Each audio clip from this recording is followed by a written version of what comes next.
ஒரே ஒருத்தர் ஒரு தடவை அப்படியே.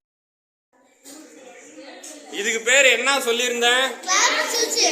கிளாப் சுவிட்சில் என்ன இருக்கும் அப்படின்னா, நம்ம போடுற மெக்கானிக்கல் சுவிட்ச் இருக்கு இல்லையா, அங்க இதே சுவிட்ச் ரிலேன்னு தனியா ஒரு டப்பாக்குள்ளர இருக்கும்.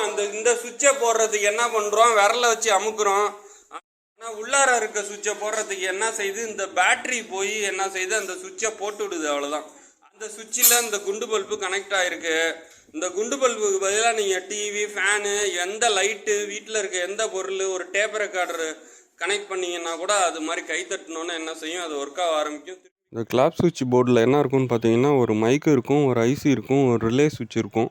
இந்த மைக்கில் வர சவுண்டை ரிசீவ் பண்ணி அந்த ஐசி ட்ரிகர் பண்ணிவிடும் ரிலே சுவிட்சை. உடனே அது லைட்டாக ஆன் ஆகும். திருப்பி அடுத்தது இன்னொரு சவுண்டு வந்தோடனே அந்த ரிலேயை திருப்பி ஐசி மூலயமா ஆக்டிவேட் பண்ணி திரும்பி ஆஃப் பண்ண வைக்கும்.